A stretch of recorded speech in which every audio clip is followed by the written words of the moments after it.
Chief Pension Officer. We have Michael Roland, who's taken over our Asia Pacific region, I should say. Michelle Bannock is here. Michelle is responsible for our people agenda. Satish Rai has taken on our Chief Investment Officer role. Rodney Hill is responsible for risk and continues in that capacity. Of course, Jonathan Simmons, our Chief Financial Officer, who you'll hear from in just a moment. The other thing I'd like to hit on is just the fact that hopefully next year we actually won't be coming over to the North Convention Center. You'll actually come over to 100 Adelaide. We moved across in the fall 1,257 employees into 100 Adelaide. And from my perspective, it's a really important part of our culture and who we are and what we're trying to achieve.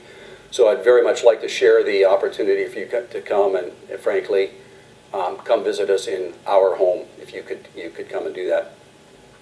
Let me take a couple minutes because the other thing that's actually coming at us now is our pension administration system, or LEAP. So I wanted to take just a couple minutes, if I could, on this front. Why did we have to make a change with our pension system? Our original system was actually put together in 1999. These systems typically last about 10 to 12 years. It was proprietary. And the reality is that what's happened over a period of time, it's become very difficult to affect plan changes because it actually requires writing code. So for any of you who are kind of more technology orientated, we have 4 million lines of code. So the fact that any time that we actually have to make a change, it's quite cumbersome to suggest otherwise. So the reality is at the end of the day, it's a system that will hold up as we go through this exercise, but it's not something that's sustainable over a medium term. So we needed to make changes. And with this comes modernization. And the idea with this is, of course, that we are looking to be able to reduce costs over time, improve service, and create something that is reliable, that is flexible, and quite frankly, is scalable. The significance of this program is one that the board of directors at the OAC determined was that we should actually establish a technology committee. And on that, we actually have experts who've actually been through the exercise of pension conversion. And so quite frankly, we were able to utilize that expertise as we established this technology committee with our board.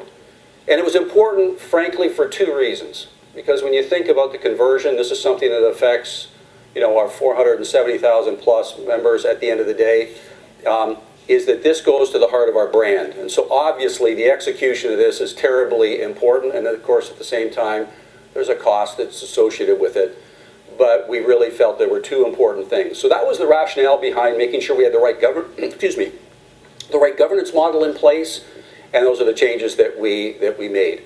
And then the other thing that the board did is they made sure that it was a focus from the CEO's office, so they put that in my performance objectives, just to make sure that I didn't lose sight of what was actually going on that front. So we have quite a significant team. It's a joint venture between ourselves and a firm called Accenture. And at the end of the day, the significance of really the joint venture is, when you kind of cut through it all, what makes a joint venture successful isn't the brand names, it's the people that you actually have on the project. And I like to believe that with 100 plus that we actually have at OMERS that are involved in this project, along with the team that we have from Accenture, that the quality of the people we've been able to attract actually allows us to make a real difference. And then at the end of the day, this will allow us a system infrastructure that frankly is more off the shelf than proprietary and will allow us to make changes into the future, which frankly is something that is really beneficial for us. So we are working, overtime would be an understatement because these teams are working on weekends to put this in place.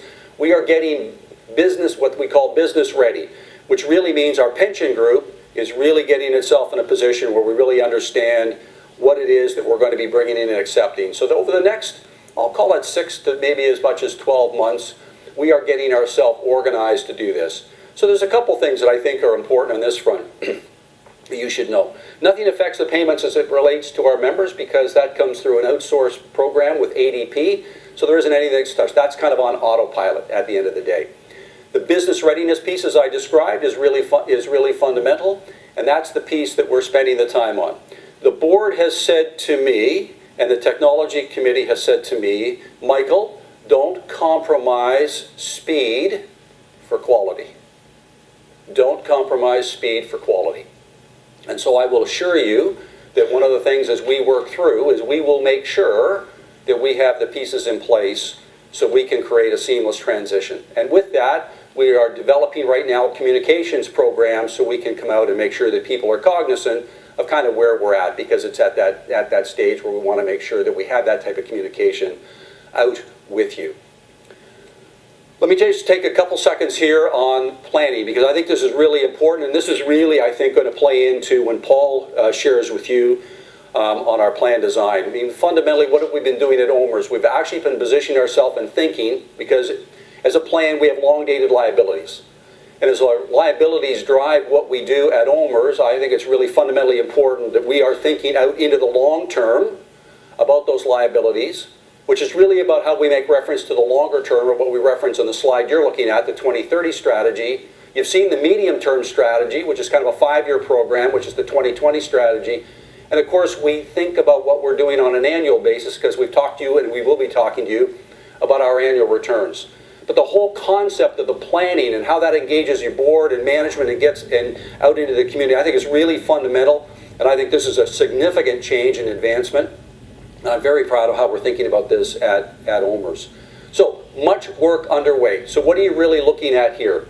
There's a couple things that are happening. So if you look on the left-hand side and it says plan and key stakeholders, that's really the exercise, and you're going to hear a lot about this from Paul when he's up and the whole exercise that's underway. But this is really thinking about the plan and our plan design. On the other side, then, there's a whole external environment and the things that we've talked to you about.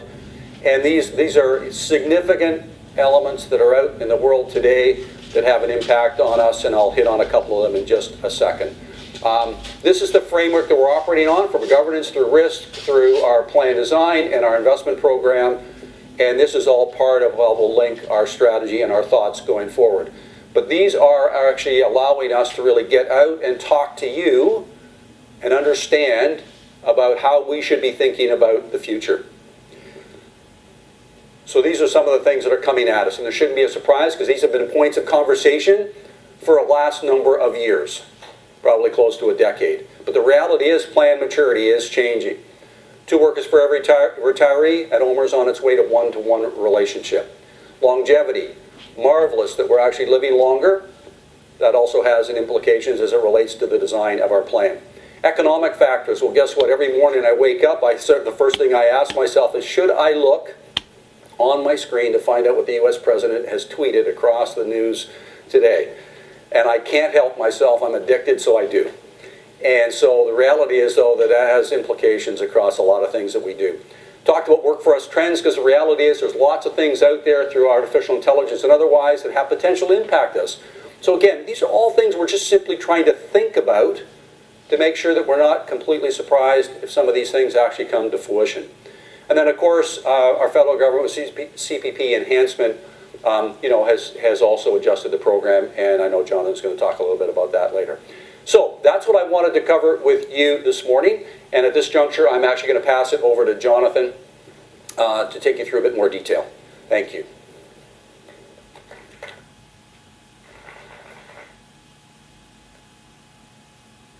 Thanks, Michael, and good morning, everybody. I have 2 jobs to do this morning. The first is to take you through our 2017 results.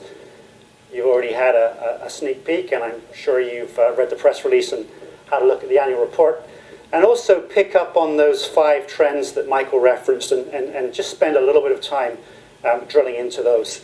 So you've seen the headline, a net return of 11.5% above our benchmark. We set a benchmark at the beginning of every year. It's reviewed and approved by the OAC board. It's an absolute return benchmark, which means that we fight like tigers to beat it. It was 7.3% this year, and we delivered, as you can see, 500 basis points above that. And it's also a better return than the very good return that we had last year of 10.3%. Now, over the last couple of years, since we launched the 2020 strategy, OMERS has generated $7.6 billion of investment income above our discount rate. And that's what's leading to, on the right-hand side, the improvement in the funded status. Investment income last year was almost $10 billion. compounded into the value of the fund. We now stand $95 billion strong. We're AAA credit rated by DBRS and Moody's, which is the highest credit rating available to any organization in the world, and we're AA rated by Standard & Poor's.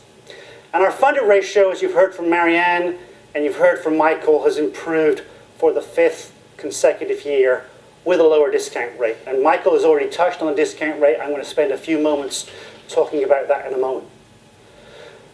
As Michael said, we're in this for the long term.